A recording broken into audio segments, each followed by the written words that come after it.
high side. Murphy shooting, save a rebound on the view.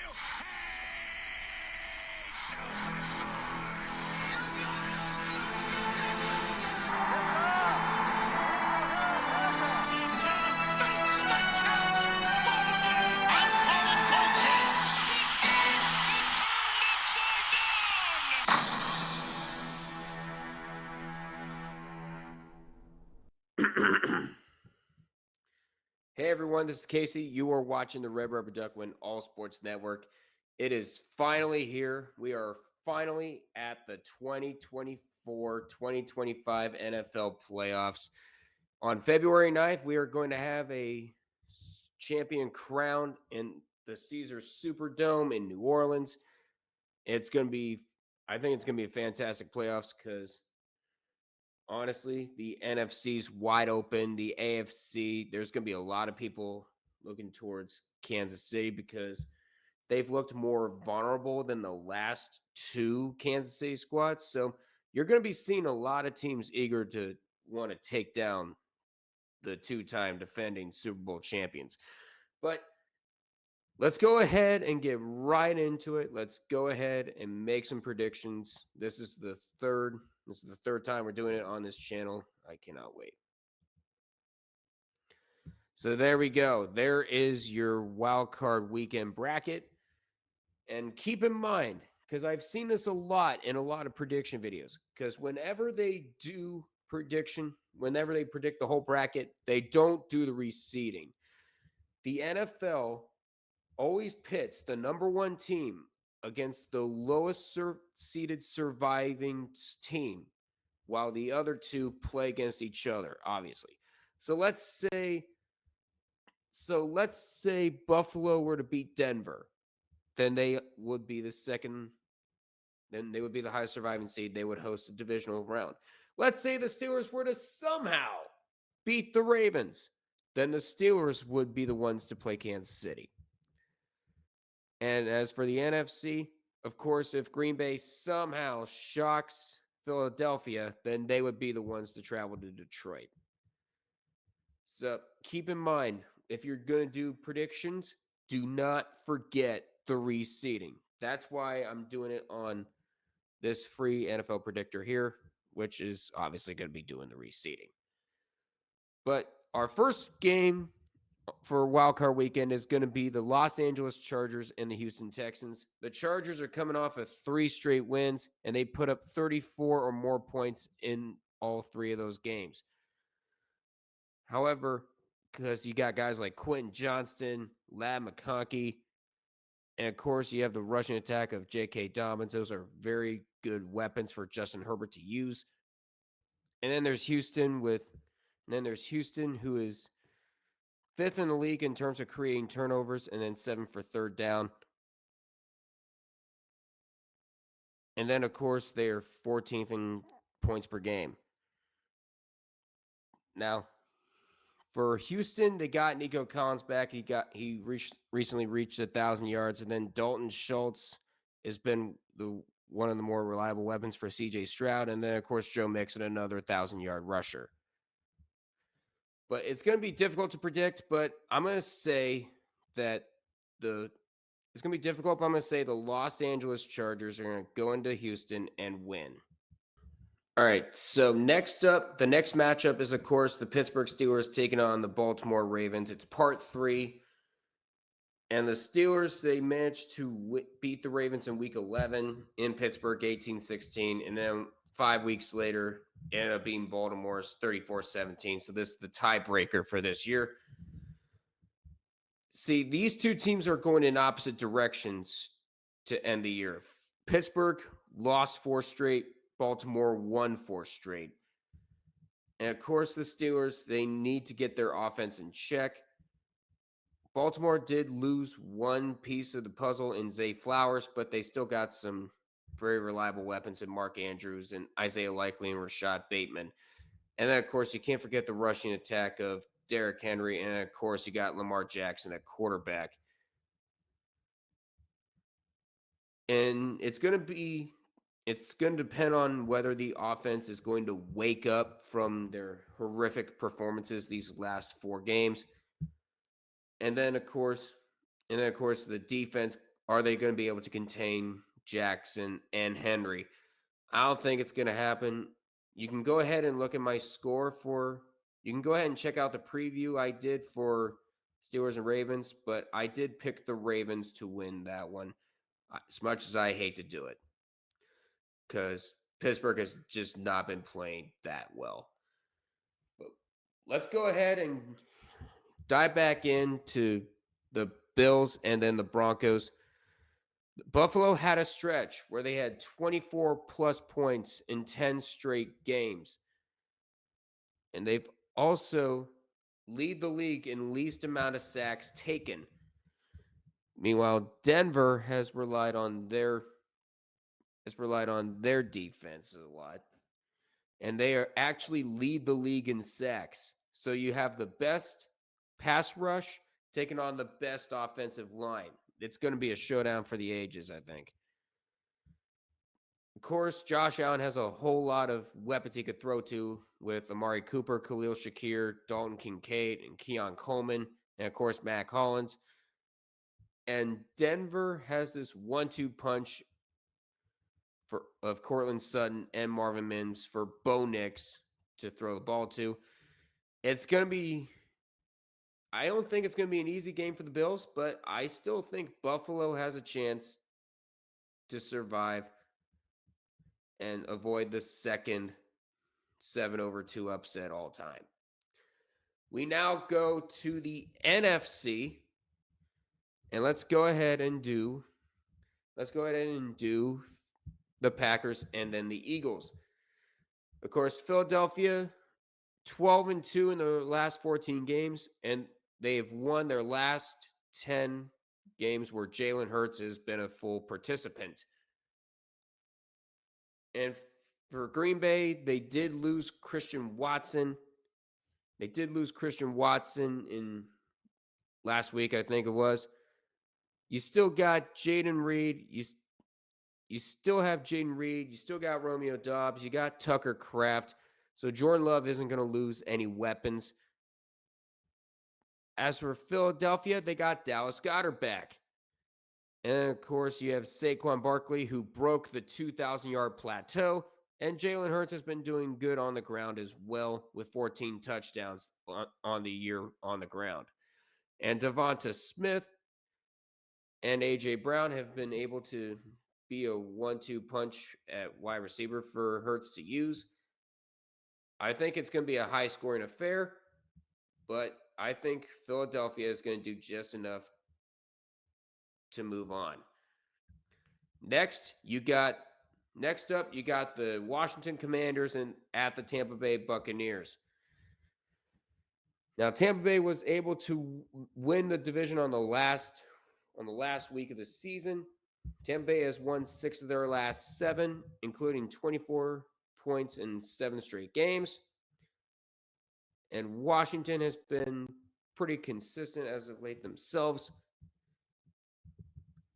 And the thing is, Jaden Daniels has proven why he deserves the Rookie of the Year trophy. He has had 2 touchdowns in the last 5 full games he's played. He didn't finish the last game, but it didn't really matter since the Commanders pulled out the win over the Cowboys to clinch the number 6 seed. And with weapons like Terry McLaurin and Olamide Zaccheaus, I don't know how you pronounce it, but he really has proven, but Jaden Daniels has proven that he does have the capability of performing in the big time. And then, of course, you can't forget Zach Ertz, and, of course, the return of Austin Eckler. As for Tampa Bay, they have Mike Evans, who reached 1,000-plus yards again. It's 11 years in doing so. And then Jalen McMillan with touchdowns in 5 straight games. It's going to be very, very difficult to predict. I think this is going to be your coin flip matchup of these playoffs, but I'm going to give the Commanders a slight edge over the Tampa Bay Buccaneers. I got to have one surprise pick. Might as well be that. Or I might have 1 or 2. You never know. And this one is going to be your more solemn matchup in these playoffs because the game between the Minnesota Vikings and the Los Angeles Rams did get moved to State Farm Stadium in Glendale due to the ongoing wildfires in and around the city. But first, before I go any further, I want to send my my thoughts and prayers over to those affected by those devastating wildfires. It's going to take decades to rebuild those parts to its former glory, and I couldn't imagine I couldn't imagine surviving after that. And I did put a link to the American Red Cross in the description, so feel free to check that out. And we're gonna promote that as well. And we're gonna promote that on the Steelers stream when I stream the Steelers and the Ravens. But let's get back into it with the Minnesota Vikings and the Los Angeles Rams. Of course, the Vikings, they underperformed in Detroit and they fall to 14-3. This has got to be the highest record. This has got to be the best record I've seen out of a wild card team. And unfortunately, they're going to have to unfortunately going to have to play a road game against the Los Angeles Rams. And Los Angeles has unfortunately had a bad showing because the last 3 games they've put up less than 20 points from weeks 15 to week 17. I'm not sure why I said last 3 weeks. They did great against Seattle despite losing.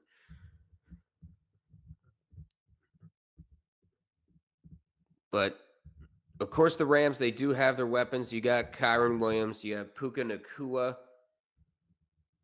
and then of course you have Cooper Kupp, and then Tyler Higbee is going to be making a return. For Minnesota, you have Jordan Addison, and you have Aaron Jones, TJ Hawkinson, and how can you forget Justin Jefferson? You can't really forget him. It's going to be I think this is going to be a back and forth affair, but I think Minnesota is going to do enough. I don't think they're going to be 14-3 and go one and done. I'm going to say Minnesota is going to move on. All right. So these are my divisional round matchups. Is that exactly what's going to happen? Probably not. But for but I'm going to go ahead and start with the matchups that I created first, and that's going to be Los Angeles and Kansas City. Let's start with that. Now, I talked about the Chargers earlier. They do have a very high-powered offense. Like I mentioned earlier with Quentin Johnston, Jake Lat McConkey, and J.K. Dobbins, and of course Justin Herbert. Kansas City is going to be a bigger challenge for them. Because keep in mind, this is their first 15-win season. It doesn't matter how they did it, they still did it. They committed 0 turnovers in the last 7 games, and they have a plus 11 turnover margin. And as you can tell, the defense has been a huge part of their success. They are 6th in the league in terms of overall points allowed with 326. And their defense has given up less than 20 points in 12 out of 17 games. And of course, you got Travis Kelce, Justin Watson, and Kareem Hunt to give the ball to. And Xavier Worthy is second among rookies and with 9 touchdowns.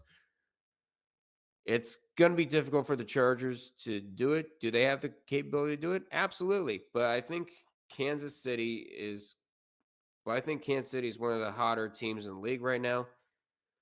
They may have lost 38-0 to Denver, but they were resting their backups.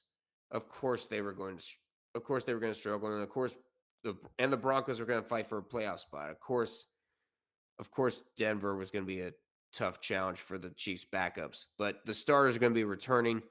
I'm going to say Kansas City is going to the AFC Championship once again. And this should be a really good one. The Baltimore Ravens and of course the Buffalo Bills. And it's going to be very, very tough because you have one because you have two very high-powered offenses, two mobile quarterbacks, and of course, two fantastic defenses. It's going to be extremely difficult to predict this because this Bills defense is third in terms of creating turnovers, and I just and it's going to be very, very difficult to produce turnovers against this Baltimore offense, but they do have the capability to do it. I think we're going to see another repeat. I'm going to say we're going to have Buffalo and Kansas City in the AFC Championship.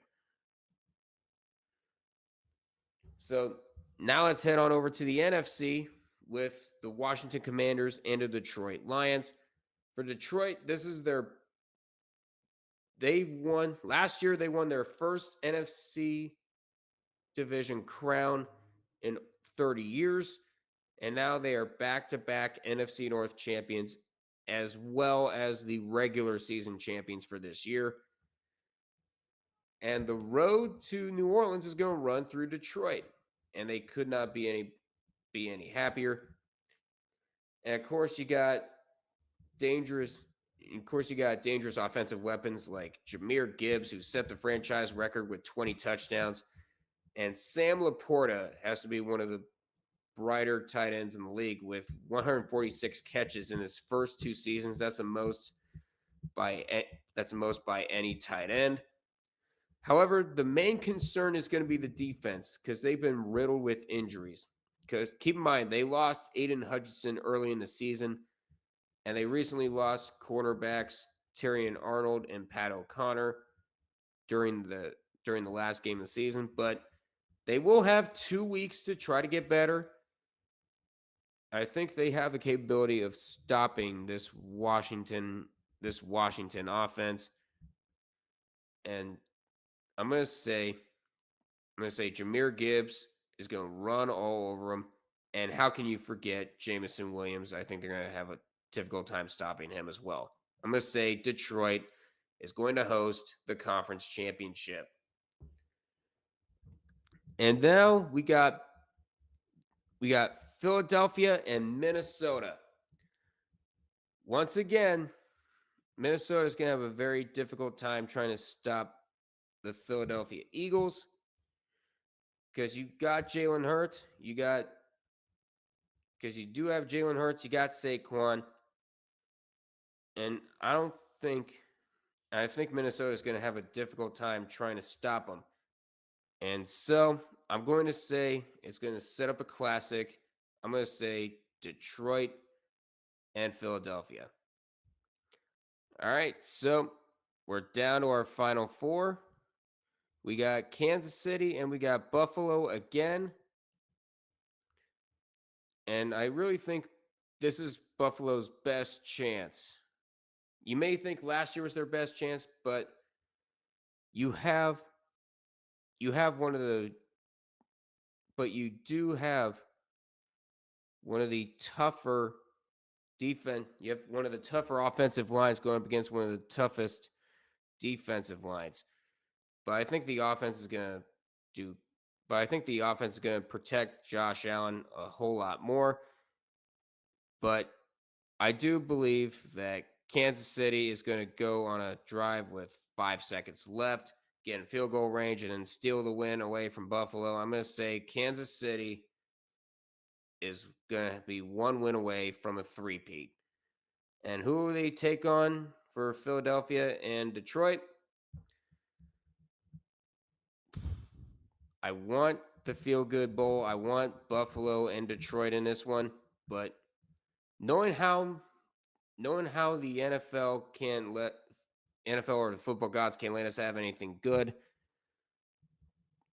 I believe that Saquon is going to run all over the Lions defense despite being away from home. I'm going to say Hurts and Saquon propel the Eagles to Super Bowl 59. And here you go. It's a rematch of Super Bowl 57 from 2 years ago. Kansas City and Philadelphia. Do I want that Super Bowl to happen? No. Obviously not. But I feel like I'm going with my mind over my heart. And so I predict with a defense that is capable of stopping Saquon Barkley and Jalen Hurts, and with an offense that's just finding its footing, I'm going to say the Kansas City Chiefs are going to repeat, or three-peat, I should say, as Super Bowl champions. Do I want it to happen? No, but I'm going with logic and my brain over my heart. But that's going to do it for me. Please feel free to like, comment, and subscribe to the Red River Duckwind All Sports Network. Be on the lookout for a few playoff streams. Keep in mind, I'm going to be streaming the Steelers and Ravens tomorrow. And I think it's going to be a fantastic time. But that's going to do it for me. Until we meet again, I will see you guys in the next one. Take care, guys.